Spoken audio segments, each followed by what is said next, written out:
Part 4, spontaneous fighting ability techniques. So, let me finish my decaf.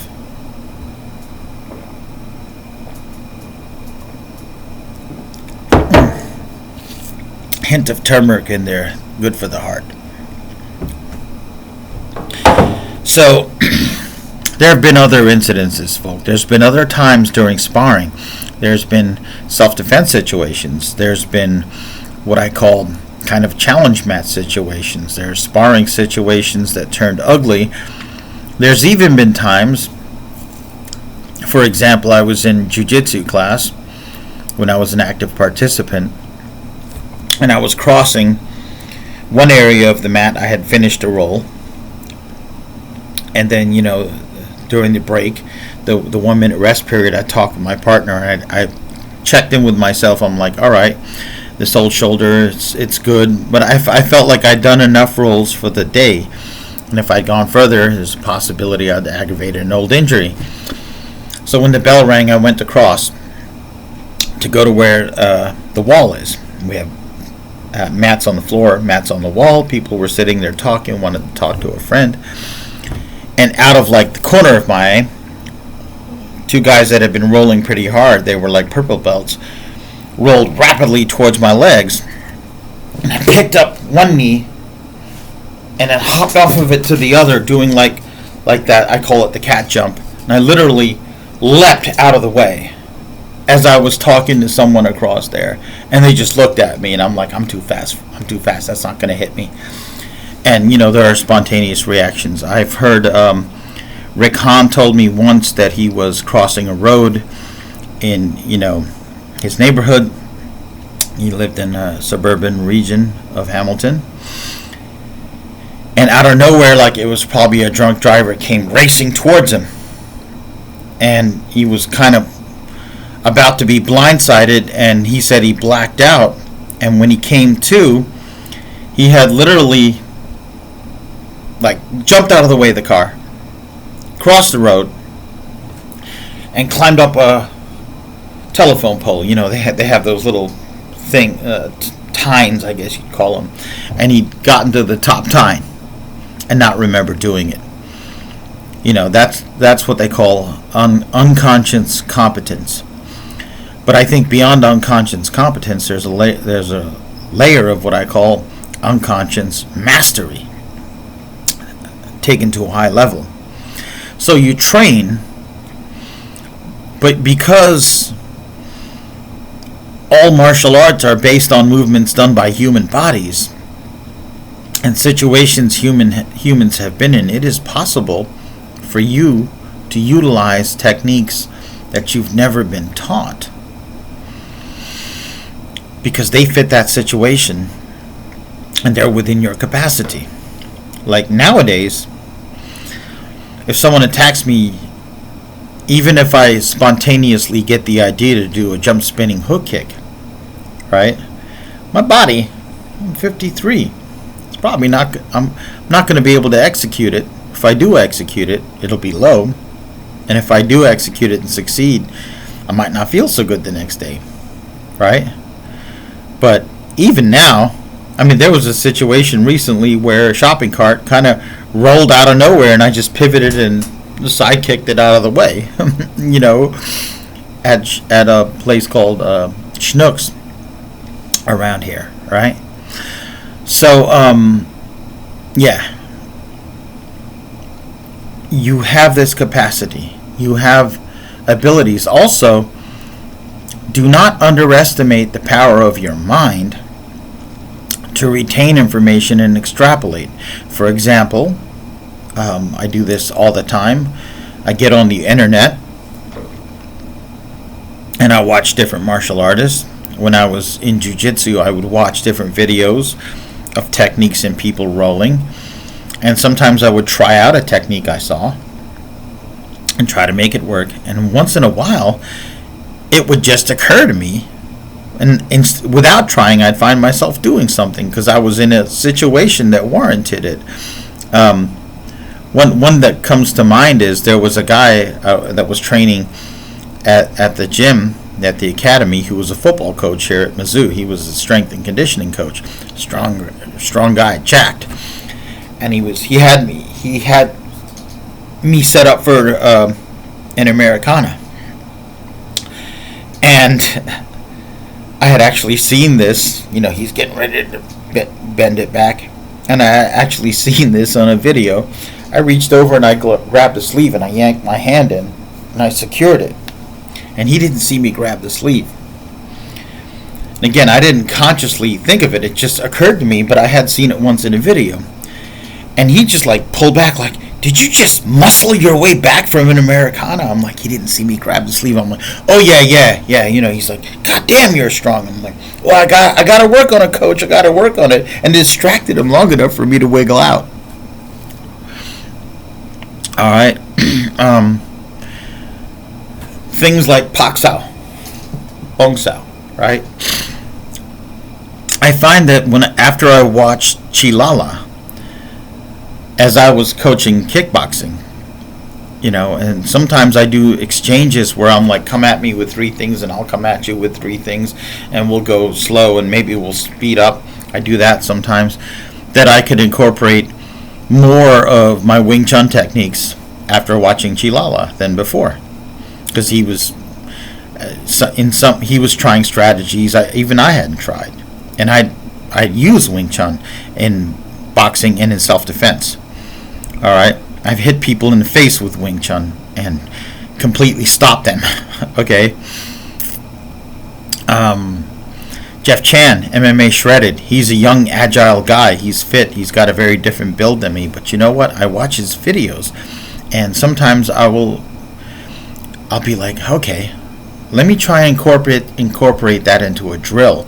And again, sometimes when I'm having exchanges with the students of kicks, punches, or just punches, some of Jeff Chan's stuff will come out. I haven't trained with him. I haven't purchased his video or DVD, but I have training.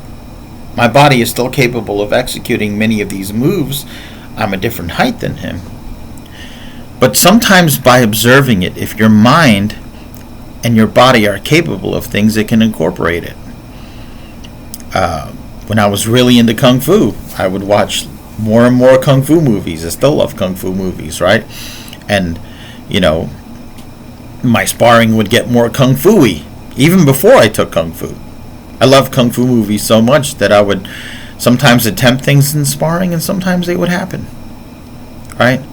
So, it's kind of like applying the Socratic method to martial arts.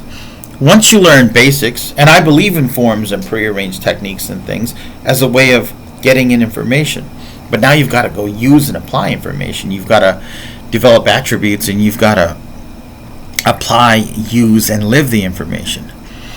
And the only way that'll happen is various types of what they call pressure testing today. But I like to think of conditioning as well, mentally conditioning.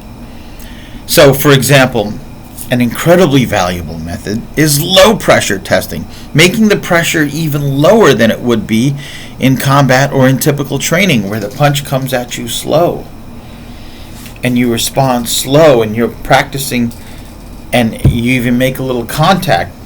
And that's not quite pressure testing. That's subconscious. It's programming. See, training is a form of programming. But then after you've programmed certain things in, then you use kind of pressure testing, or like a Socratic method. And you begin to ask yourself questions. Okay, this time, one thing I like to do after I teach a particular technique, like here's a counter to a jab, parry, come back, low roundhouse kick, and then finger jab, right? Or in kickboxing class, parry, come back with a jab, roundhouse kick to midsection. Once I've practiced that, I'm like, okay, now what's going to happen is you can come at me with any one punch, but it could be a jab or a cross. All right, and we'll go back and forth with that, and I'll see how the technique applies. Sometimes I'll parry across and I'll come back with that, or I'll parry across instead of a roundhouse kick. I'll come in with a low kick or a high kick. All right. Then sometimes I'll be like, come at me with any three things half speed. And we'll do that back and forth. And then I'll be like, all right, now we're going to do combinations of 5. Okay, now we're going to speed it up. Okay, now we're going to put on gloves and we're going to go a little harder. And we can even work up to where we're going full speed, full power. And if you don't parry or slip or get out of dodge, get out of range, you get hit and you just take it, you just accept it as part of your training. And then we'll bring it back down. Now let's go back down to, half speed again. And then next day I'll come in, okay, I noticed working with you that you were getting hit with this and I was getting hit with this, so let's work on this. Right? It's even possible for your mind to see something applied slowly and apply it quickly in pressure, and you've never even practiced it before. Your mind is capable of that. Your mind and body are capable of applying techniques at full speed that you've never practiced at full speed. Your mind and body are capable, under the right conditions,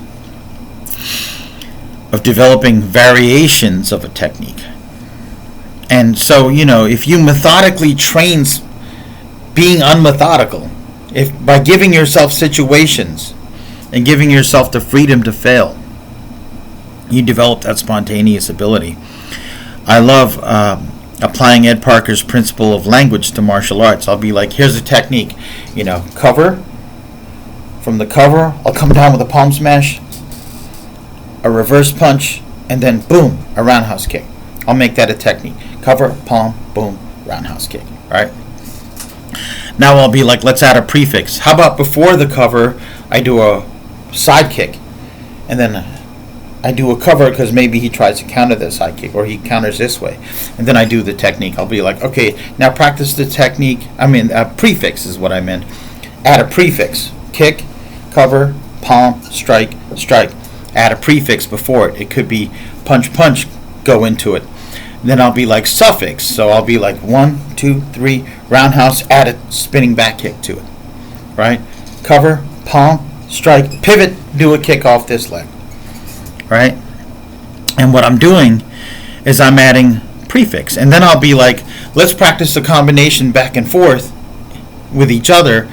And in the middle of that combination, at some point, you're going to try and counter me. And so I cover, I come palm. Oh, shit, he's coming at me now. I parry down. And I have to continue my combination. You can find all kinds of way of training it. You can train that in the air first. You can train that on equipment. Develop your spontaneity. Right? It's the same thing in debates. Can you imagine? It's a lot like stand-up comedy. You have a routine up there. But sometimes people heckle you. Right? And so in the middle of your routine, you have to stop, deal with the heckler, gauge your response, go back to your preset material. Right? And sometimes, you'll have a set, but you'll step up, you'll notice the audience is a little different than your regular audience, so you'll acknowledge something about that. Or you'll see someone with just a really weird outfit, or a really ugly guy with a really beautiful woman in the front row. I've seen stand-up comedians do this, and they interrupt their set, do this, come back. They might abbreviate their set because they have a set time limit. It's improvisational comedy, but it's improvisational combat. Right? And if you're a swordsman in ancient times and people are coming at you with katanas and broadswords and, knights on horseback trying to lance you, or you're in the jungles of Southeast Asia fighting with bolos and kereses, right? You don't want to die because you can't adapt to a new technique or a new angle or, something like that. So, yes, learn your combinations. Yes, master your basics. Yes, hit the bag. Yes, do sparring, but train other weird things. Shadow boxing. Sometimes I would go to the boxing gym and I would shadow box, either boxing or kickboxing, but then I'd imagine another attacker or an ambush from the rear, and they're like, what the hell's this guy doing? Right? Sparring is great, but how often do you do multiple person sparring drills?